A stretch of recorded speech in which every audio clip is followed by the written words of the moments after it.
Assalamualaikum warahmatullahi taala wabarakatuh. Al-Fatihah. A'udzu billahi minasyaitonir rajim. Bismillahirrahmanirrahim.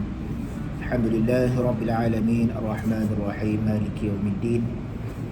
Iyyaka na'budu wa iyyaka nasta'in. Ihdinas siratal mustaqim, siratal ladzina an'amta 'alaihim ghairil maghdubi 'alaihim waladdallin. Amin.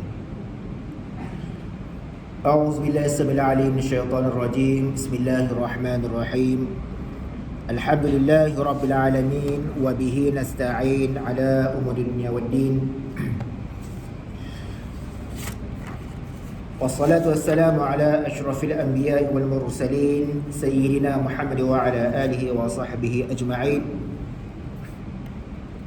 سبحانك لا علم لنا إلا ما علمتنا إنك أنت العليم الحكيم. رب اشرح لي صدري ويسر لي أمري واحلل عقدة من لساني يفقهوا قولي. نويت التعلم والتعليم والنفع والانتفاع والمذاكرة والتذكير والإفادة والاستفادة والحث على تمسك بكتاب الله وبسنة رسول الله صلى الله عليه وسلم والدعاء للحد ولله الخير ابتغاء وجه الله ومرضاته وقربه وثوابه آمين آمين يا رب العالمين. أما بعد. Alhamdulillah, pertama dan selamanya marilah sama-sama kita merafakkan syukur kepada Allah Subhanahu wa taala. Dan pada malam ini Allah Subhanahu wa taala mengizinkan kepada kita untuk sama-sama kita menunaikan solat fardu maghrib secara berjemaah, dan seterusnya kita menghadiri atau kita mengisi masa lapang atau kita memenuhi keperluan, tanggungjawab dan juga tuntutan kita sebagai seorang Muslim untuk sama-sama kita menuntut ilmu, mendengarkan firman-firman Allah Subhanahu wa taala dan juga sabdaan-sabdaan Nabi sallallahu alaihi wasallam. Mudah-mudahan kita mendapat barakah daripada Allah Subhanahu wa taala. Jadi setelah sekian lama kita tidak berkuliah secara live, secara bersemuka. Jadi malam ini kalau bagi saya inilah yang kali pertama selepas bulan Ramadan. Last yang terakhir saya berkuliah di sini, datang ke Masjid Ittifaqiyah ni, Tazkirah Ramadan. Lepas habis Ramadan, masuk raya, lepas tu kita dah sibuk dengan PKP apa semua, dah tak ada kuliah dah. Kebanyakannya semua atas talian ataupun secara online. Kuliah saya pun kebanyakannya atas online. Jadi alhamdulillah, sekali lagi kita bersyukur kepada Allah SWT. Allah mengizinkan kita untuk sama-sama kita hadir kembali balik memeriahkan, mengimarahkan rumah Allah Subhanahu Wa Taala, yang mana sebelum ini bukan nak kita nak kata tutup. Tak, masjid tak tutup, rumah Allah ni tak tutup, cuma dihadkan bilangan kehadiran. Ada orang mengamuk kan, sejak tahun-tahun lepas lagi, bila PKP masjid tutup, itu tutup, tak boleh apa semua. Bukan tutup, solat berjemaah 5 waktu sehari semalam tu ada, cuma limited. Hanya beberapa orang AJK yang ditugaskan, antara imam, bilal, siat dan sebagainya. Yang selainnya tidak dibenarkan. Dan sehinggalah ke hari ini alhamdulillah, kita pun dah banyak perubahan dari sudut penurunan kes, kemudian dari sudut pertambahannya kita punya vaksin dan sebagainya. Ada macam-macam lah usaha yang dibuat supaya kita dapat balik mengimarahkan rumah Allah SWT. Dan yang paling penting, kita dapat sama-sama kembali menuntut ilmu, kembali di meja kuliah, kembali berada dalam majlis zikrullah. Itu yang paling penting. Ilmu ini sebenarnya, menuntut ilmu sebenarnya tak boleh tinggal. Selain daripada kita nak menunaikan tanggungjawab kita, solat, puasa dan sebagainya, benda yang paling penting adalah ilmu. Asasnya adalah ilmu. Jadi kalau ilmu agama kita tidak mantap, ilmu agama kita tidak betul, fahaman agama kita tidak betul, maka segala amal ibadah kita ditolak. Segala amal ibadah kita menjadi sia-sia, tidak diterima oleh Allah Subhanahu wa taala. Mana mungkin kita nak beramal, mana mungkin kita nak beribadah tanpa ada ilmu. Mana mungkin kita nak mendirikan solat dengan ilmu yang tidak lengkap ataupun ilmu yang tidak betul. Mana mungkin kita nak beramal ataupun nak berpuasa di bulan Ramadan tanpa ada ilmu yang betul. kefahaman yang betul tentang sah batalnya, rukunnya, apa niatnya, apa syaratnya dan sebagainya. Jadi sebab itu ilmu ini jangan tinggal. Menuntut ilmu ini jangan tinggal. Perlu diteruskan apa cara sekalipun. Kalau tidak boleh secara bersemuka, ada cara online. Kalau tak mampu, mungkin susah nak buat secara online, kita guna cara yang lain. Banyak kaedah-kaedah yang lain mungkin kita boleh usahakan, kita boleh fikirkan. Yang penting jangan tinggal untuk kita nak menuntut ilmu. Itu. Dan yang kedua, dalam keadaan kita sekarang ini di akhir zaman, zaman yang sangat mencabar, pelbagai ujian, pelbagai fitnah, pelbagai cubaan, pelbagai kerosakan, ilmu inilah asasnya. Ilmu inilah sangat penting. Dan dalam masa yang sama, kita nak menuntut ilmu dan banyak orang menuntut ilmu tetapi dia meninggalkan adab. Sebab itu kata ulama, orang yang meninggalkan adab ataupun orang yang tidak ada adab dengan ilmu, maka Allah akan haramkan ilmu ke atasnya. Sebab itu adab juga penting. Adab ini didahului daripada menuntut ilmu. Jadi dan bila mana kita adanya adab dengan ilmu kita, dengan guru kita, dengan buku kitab yang kita belajar, dengan ilmu yang kita terima dan kita dengar dan sebagainya, barulah ilmu itu diberkati dan mudah untuk kita beramal. Sebab apa kadang-kadang kita fikir, berapa lama dah kita duduk dalam kuliah? Berapa lama dah kita hadir majlis ilmu? Berapa lama dah kita belajar ilmu agama ni tak faham-faham juga? Rupa-rupanya ada cacat cela yang kita tinggal, ada adab-adab menuntut ilmu yang kita tinggal. Ada beberapa perkara yang Allah tak berikan kepada kita kerana kita tinggalkan beberapa perkara. Sebab tu ulama kata dalam menuntut ilmu itu juga pentingnya kita menitik beratkan tentang adab. Dan bila mana kita menuntut ilmu itu, ilmu yang kita belajar itu niatnya, tujuannya bukan semata-mata kita nak jadi guru, jadi ustaz, jadi ulama, mengajar dan sebagainya, tak. Niat utama adalah kita nak menuntut ilmu kerana Allah dan untuk kita nak beramal. Sebab tu kalau tuan-tuan perasan, setiap kali saya kuliah, setiap kali saya ceramah, saya tak akan tinggal baca niat menuntut ilmu. Setiap kali mula saya kuliah, saya akan baca nawaitu ta'alluma wa ta'lim wan nafa'a wal intifa' wal mudzakaratu wa tazkir sampai habis. Sahaja aku berniat untuk menuntut ilmu, untuk belajar dan mengajar. Saya bukan datang semata-mata untuk mengajar, dalam masa yang sama untuk belajar juga. Kalau kita tak mengajar, kalau kita tak belajar, kita tak mampu untuk mengajar. Dan kalau kita tak mengajar, maka ilmu yang kita belajar itu akan hilang. Dan yang paling penting, niat yang kita sebutkan tadi, setiap kali para ulama tekankan kepada kita, setiap kali kita mula belajar, beza dulu kalau kita belajar kat sekolah. Kenapa pergi sekolah? Kenapa belajar? Kenapa masuk sekolah? Sebab ayah suruh pergi sekolah, mak suruh pergi sekolah, mak suruh belajar, ayah suruh buat homework, buat kerja rumah. Kita belajar kerana mak ayah kita. Kita belajar kerana mak ayah kita marah kita, suruh kita, cikgu kita suruh buat ke sekolah sebagainya. Tetapi itu tidak menghilangkan ilmu yang kita belajar.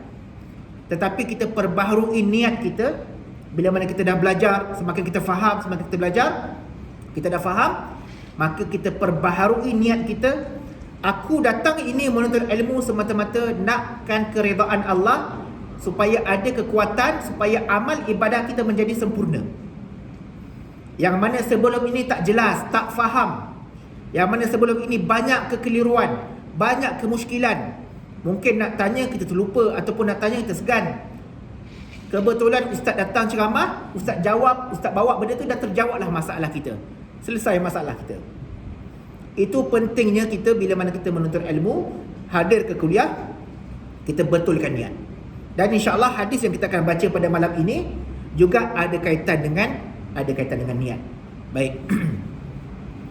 Hadis yang ke-37 daripada 40 hadis An-Nawawi yang diriwayatkan daripada Ibnu Abbas radhiyallahu anhuma, bahwasanya Rasulullah sallallahu alaihi wasallam telah bersabda, sesungguhnya Allah Subhanahu berfirman, innallaha azza wa jalla katabal hasanati was sayyi'at thumma bayyana dzalik faman hamma bihasanatin falam ya'malha katabaha Allahu 'indahu hasanatan kamilatan. Wa in hamma biha fa'amilaha katabaha Allahu 'indahu 10 hasanat ila 700 dhi'fin ila ad'afin katsirah. Wa in hamma sayyi'atin falam ya'malha katabaha Allahu 'indahu hasanatan kamilatan. Wa in hamma biha fa'amilaha katabaha Allahu sayyi'atan wahidatan. Hadis yang bermaksud sesungguhnya Allah Subhanahu wa taala telah menetapkan ganjaran kebaikan dan keburukan. Kemudian menjelaskan hal tersebut, yakni sesiapa yang ingin melaksanakan kebaikan, yakni apabila seorang itu berniat untuk melaksanakan kebaikan kemudian dia tidak melakukannya. Saya ulang. Sesiapa yang ingin, yakni berniat, berazam melaksanakan sesuatu kebaikan tetapi dia tidak melakukannya, maka di sana dicatat baginya, yakni di sisi Allah Subhanahu Wa Taala, sebagai satu ganjaran ataupun satu pahala yang sempurna, satu ganjaran kebaikan yang sempurna, hasanatan kamilatan. Kemudian dia kata, dan jika dia berniat melakukannya kemudian dia melaksanakannya, dia berniat untuk melakukan kebaikan tersebut lalu dia melaksanakannya, maka Allah akan mencatatkan baginya sebagai 10 kebaikan dan digandakan sehingga 700 kali ganda, bahkan tidak terhingga gandaan tersebut. Tetapi jika dia berniat untuk melakukan keburukan kemudian dia tidak melaksanakannya, maka baginya juga satu ganjaran kebaikan yang sempurna. Dia berniat untuk melakukan keburukan, dia berniat untuk melakukan maksiat tapi belum buat, baru terdetik, baru berniat, tetapi dia tak jadi nak buat, tak buat lagi, dia tinggalkan benda tu, maka dia sudah mendapat satu kebaikan yang sempurna, satu pahala yang sempurna. Nanti kita syarah hadis tu. Sedangkan jika dia berniat hendak melakukan kejahatan kemudian dia melaksanakan kejahatan tersebut, maka Allah akan mencatatkan baginya satu dosa. Satu dosa. Tadi bukan sempurna, satu dosa sahaja disebut di sini. Hadis sahih riwayat Bukhari dan Muslim. Baik, hadis ini menceritakan kepada kita tentang kemurahan dan kerahmatan Allah Subhanahu wa taala dalam nak memberikan ganjaran pahala kepada umat, kepada manusia yang melakukan kebaikan maupun yang melakukan keburukan, kejahatan. Jadi dalam hadis ini kita kena faham bahawa Allah Subhanahu wa taala punya besar rahmat Allah Subhanahu wa taala belum buat lagi. Kita belum buat kebaikan lagi. Tabung baru lalu je depan tadi. Baru niat, kalau ada dalam poket ni nak selut, nak masuk juga, baru niat, tak selut lagi, kan? Tangan kat depan lagi, baru niat. Allah dah catat satu pahala yang sempurna. Allah dah catat satu pahala yang sempurna. Tapi takkan biar dia lalu tabung tu, kan? Mestilah kena ada usaha juga. Barulah dilipat kali ganda pahala sehingga 700 kali ganda, kan? Tak cukup dengan bermain niat. Dia jangan salah faham pula. Ada orang dia baca hadis ni, dia faham kod lain. Ustaz kata niat dah dapat pahala. Memang betul. Nabi sebut dalam hadis, niat je dah dapat pahala. Betul. Hadis sahih. Niat saja nak buat baik, dah dapat pahala. Pahala yang sempurna. Tetapi adakah setakat itu tahap amal kita ataupun iman kita hanya sekadar dengan niat sahaja tanpa kita ada usaha bersungguh-sungguh untuk melakukan kebaikan tersebut? Sebab tu dalam hadis ini Allah nak bagikan, Nabi SAW nak bagi galakan kepada kita, nak bagi kegairahan untuk kita nak beramal, galakan untuk kita beramal.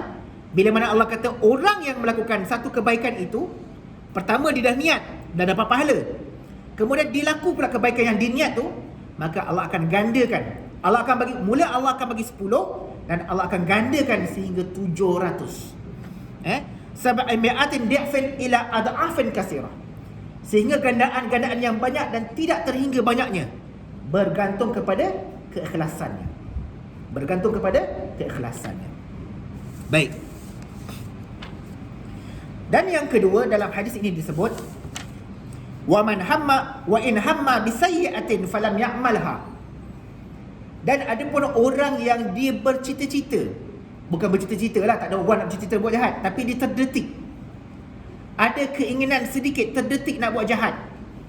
Kita manusia ni tidak terlepas daripada keburukan, kejahatan ataupun kesilapan. Semua orang mungkin ada terdetik sebelum ini, ketika ini, ada sedikit terdetik dalam hati nak buat kejahatan, nak buat benda tak baik. Ada niat nak buat benda tak baik, kan? Balik-balik masjid, tengok, mana slipper. Balik sembahyang isyak ni, mana slipper. Tapi PKP macam ni pun slipper pun boleh hilang juga. Tengok orang tak ramai pergi masjid ni, slipper pun boleh hilang juga, kan? Maka apa tindakan kita? Baliklah jalan kaki, berkaki ayam. Tapi kalau terdetik, ini kalau kebas slipper yang ada ni, elok juga ni, tak adalah kotor kaki, kan? Jadi kalau kita kebas orang lain pula tak ada slipper, kita kebas slipper orang lain, dah kebas ambil slipper kita, kita pula pergi kebas slipper orang lain. Tak kena cara tu, kan? Baru terdetik ni, contoh, baru terdetik, tapi tak buat lagi, tak apalah, kaki ayam lah balik, sampai rumah basuhlah kaki, kan? Apa masalahnya basuhlah kaki? Bukan kaki kita cedera parah apa semua sampai patah kaki, bengkok ke, darah ke, tak, kan? Balik kaki kotor, basuh je lah, masuk rumah. Apa masalahnya, kan? Daripada kita nak kebas slipper orang lain, tak pasal orang lain pun terlibat dengan kes kita. Kita dah hilang slipper, orang lain pun hilang slipper juga, kan? Sebabkan kita ambil slipper dia. Ini tak kenalah macam tu. Ini contoh. Jadi kalau kita tinggalkan perkara tu, baru terdetik nak buat, tak jadi buat. Sebabkan tak jadi buat tu, Allah bagi pahala yang sempurna pada kita. Tadi dah terdetik dah nak buat jahat dah. Walaupun nampak benda kecil lah, benda kecil lah. Benda nampak macam alah apa salahnya, esok pulanglah balik, kan? Pakai kebas slipper, esok pulanglah balik. Nampak macam benda remeh, benda kecil, tapi sebenarnya kesan dia besar. Satu dosa Allah catatkan kepada kita. Tetapi kalau kita tinggalkan benda tersebut, maka Allah berikan satu pahala yang sempurna. Ini nak menunjukkan kepada kita betapa besarnya, betapa murahnya Allah Subhanahu Wa Taala nak beri ganjaran kepada umat. Hadis ini hadis kudusi, hadis yang mengandungi berita gembira dan harapan besar terhadap kelebihan Allah Subhanahu Wa Taala serta rahmatnya yang melimpah ruah kepada segala sesuatu. Sebab tu untungnya kita menjadi orang Islam, belum buat baik pun dah ada pahala. Baru niat saja dah ada pahala. Dulu masa saya belajar kecil-kecil dulu, almarhum guru saya Ustaz Sulaiman, saya ingat lagi, setiap kali kalau ada solat, setiap kali sembahyang, kalau dia jadi imam, lepas sembahyang tu, lepas dah habis doa tu, dia akan pesan, jangan lupa niat untuk solat subuh. Kalau kejap lagi isyak, sembahyang isyak, lepas habis sembahyang isyak, lepas doa, dia akan pesan, jangan lupa niat untuk solat subuh. Padahal lambat lagi berapa jam lagi tu, kan? Balik rumah boleh makan, balik rumah boleh tidur lagi apa semua, baru esok baru nak solat subuh, lambat lagi berapa jam lagi. Tapi dia ajarkan kepada kita, dia ajar kepada jemaah, kepada makmum, jangan lupa nak niat untuk solat subuh esok. Sebab hadis ni, sebabkan hadis ini, solat subuh belum kita buat lagi, esok baru nak buat. Belum tentu sempat ataupun tidak, hidup ataupun tak. Tapi dia ajarkan kepada kita niat dulu, supaya Allah catat pahala dulu. Andai kata kalau kita meninggal dunia, tak sempat mengerjakan ibadah tersebut, maka pahala ibadah tu Allah telah catatkan masuk dalam buku akaun kita. Ni guru saya kan. Contoh macam orang nak pergi haji lah, kan? Orang nak pergi haji, nak pergi umrah, kan? Dah lama menabung, niatlah. Bukan setakat menabung, kena niat. Menabung tu usaha, menabung tu usaha kita, ikhtiar kita. Daftar haji tu, kota supaya kita nak dapatkan kota tu, ikhtiar kita. Ataupun kalau tak dapat pergi haji dah buat, kita pergi umrah dulu. Sekurang-kurangnya kita dapat pergi menziarahi Nabi SAW, dapat pergi ke Baitullah dan sebagainya, dapat melihat Kaabah, kan? Dapat menjejakkan kaki ke tanah haram. Tapi niat, mulakan dengan niat dulu. Sebab tu tak rugi kita berniat. Nak buat amal ibadah ni tak rugi kita nak berniat. Tak rugi kita nak berniat. Jadi tuan-tuan mungkin boleh amal kot. Saya pun benda ni dah lama tinggal. Dah lama tinggal. Tapi cuma dalam bab niat ni jangan main-main. Nak niat kena buat sungguh. Walaupun kita terlepas, tak mampu buat, terlepas buat, Allah dapat Allah dah bagi pahala. Contoh macam kita nak niat malam tidur, malam nak bangun qiyam mulai contoh. Niatlah, kan? Melainkan kalau memang kita dah lama tak bangun, memang kita jenis susah nak bangun. Paling tidak kita niat untuk nak bangun subuh. Tak mampu nak niat untuk bangun qiyam mulai, mampu niat untuk bangun subuh. Tak kurang setiap malam kita niat bangun qiyam mulai, tidur, subuh baru bangun. Setiap malam niat qiyam mulai tapi tak bangun pun. Tak jadi juga. Jangan kita nak mempermainkan niat. Niat kena buat, kena ada usaha. Tetapi kalau tak dapat buat, baru Allah bagi pahala. Kita dah berniat. Niat tu Allah bagi pahala, tapi usaha tu kena ada. Jadi sebab tu kata ulama dalam bab niat pun ada adab. Ada satu buku, saya tak ingat apa nama buku tu, ada kitab tu, menceritakan tentang adab-adab berniat. Dalam berniat pun ada adabnya. Supaya kita nak menghindarkan diri, nak mengelak diri kita daripada mempermainkan niat. Banyak orang sekarang nampak macam benda ni nampak macam ringan. Dia anggap benda ni biasa, niat je. Tak apa ustaz, kita ambil pahala niat cukup. Ambil pahala niat. Sedangkan dalam niat itu ada adab-adabnya, dan jangan sampai sesekali kita mempermainkan niat. Jangan kita nak menipu pula, kita menggunakan niat menipu orang. Tengok-tengok datang ke masjid, tanya, masjid Tifakir ni ada nak buat renovation ke? Ada. Kita nak tambah aircon, nak buka, nak repair bumbung, nak repair sana, nak repair tandas ke apa. Berapa belanja? Belanja tak banyak, dalam RM50,000. Okey, tak apa. Saya niat esok saya akan masukkan dalam akaun RM60,000. Jadi AJK pun fikir-fikir, alhamdulillah dah ada penderma penyumbang yang nak bantu renovation tandas ke surau, tandas masjid, bumbung ke apa sebagainya. Kita pun berharap. Rupanya orang tu pakai niat je. Dia pakai niat tak jadi. Orang lain dah tunggu-tunggu. Macam kita lah, pakai kawan, jomlah kita lepak malam ni. Dah lama PKP. Lepas isyak jom kita lepak kejap, sembang-sembang apa semua. Lepas isyak, okey 9.30 jumpa dekat kedai ni. Saya nak belanja. Dah lama dah ni PKP kan. Dah lama duduk rumah ni, kali dah boleh dine in ni, saya nak belanja. Niat tu dah baik dah. Dah bagus dah. Kawan tu pun datang lah lepas main isyak 9.30, duduk tunggu order air. Pukul 10 tak sampai lagi. Pukul 10.30 tak sampai lagi. Air dah 2-3 gelas dah. Kan? Rupanya kawan-kawan tu balik rumah tunggu tidur. Jadi tak kena. Jadi jangan mempermainkan niat, ataupun jangan kita menipu dalam niat. Kita tipu Allah ataupun tipu manusia. Kita bagi tahu orang kita niat untuk nak buat kebaikan, tapi kita tak buat pun. Kita sekadar niat sahaja. Itu namanya kita mempermainkan niat, dan kita menipu dalam kita nak berniat. Sebab tu ada adab-adab kita nak berniat. Baik. Apakah faedah daripada hadis yang kita belajar pada malam ini? Kata Imam Ibn Daqiq Al-Aid, dia menyebutkan bahawa berdasarkan sabdaan ini ataupun berdasarkan hadis ini, ada yang berpendapat seharusnya orang yang berniat berbuat dosa itu tetapi belum melaksanakannya dicatat sebagai satu dosa, kerana keinginannya melakukan sesuatu merupakan bahagian daripada pekerjaan hati. Ada pula yang berpendapat tidak seperti itu, sebab orang yang mengurungkan perbuatan dosa dan menghapuskan keinginan untuk berbuat dosa dan menggantikannya dengan keinginan yang lain, keinginan yang baik, dengan demikian ia diberi pahala satu kebaikan. Maka tersebut dalam hadis ini, ia meninggalkan niat buruknya itu kerana takut kepadaku. Sebab dia mendapat pahala, sebab perbuatan dia meninggalkan niat meninggalkan kejahatan tu, maksiat tu, keburukan tu, bukan disebabkan niat. Berbeza dengan buat baik. Niat untuk nak buat baik, belum lagi buat dah dapat pahala.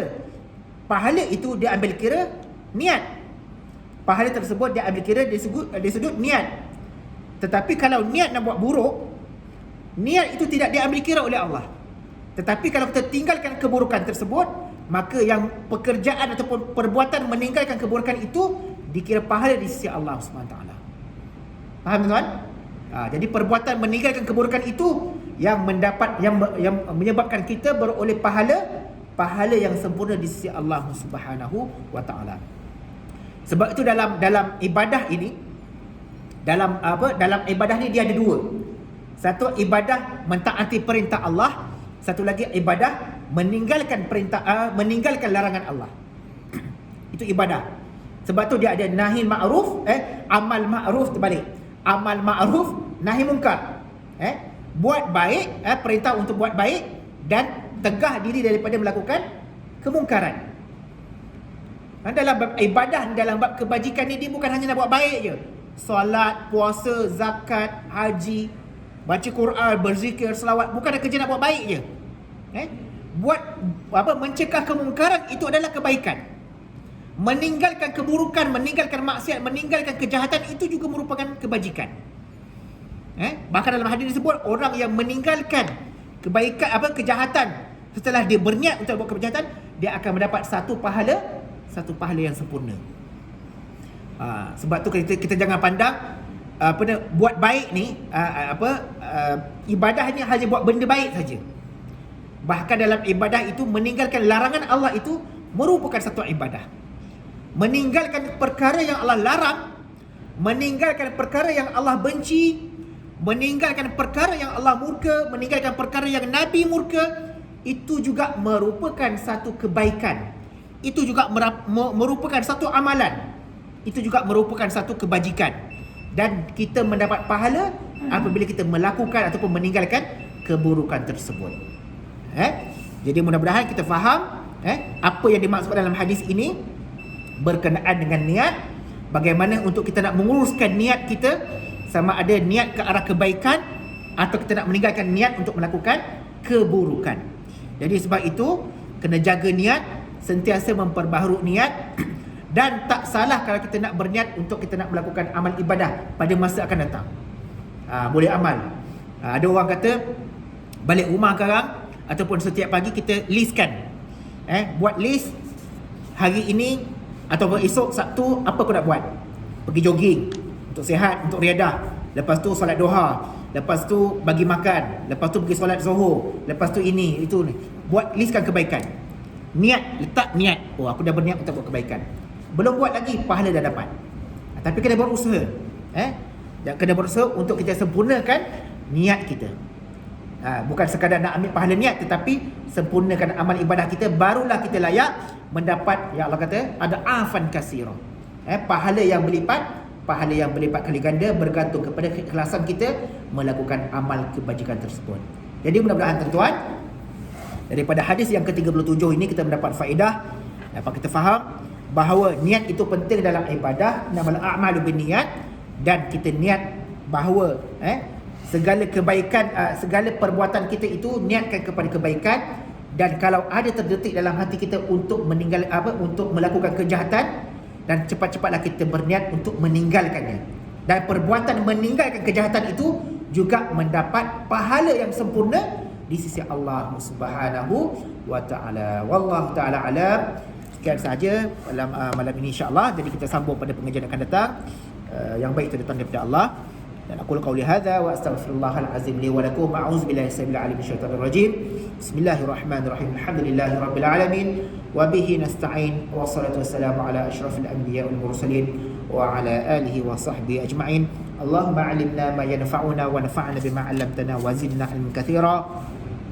ربنا آتنا في الدنيا حسنة وفي الآخرة حسنة وقنا عذاب النار وصلى الله على سيدنا محمد وعلى آله وصحبه وبارك وسلم والحمد لله رب العالمين. السلام عليكم ورحمة الله تعالى وبركاته. سبحانك اللهم وبحمدك لا إله إلا أنت.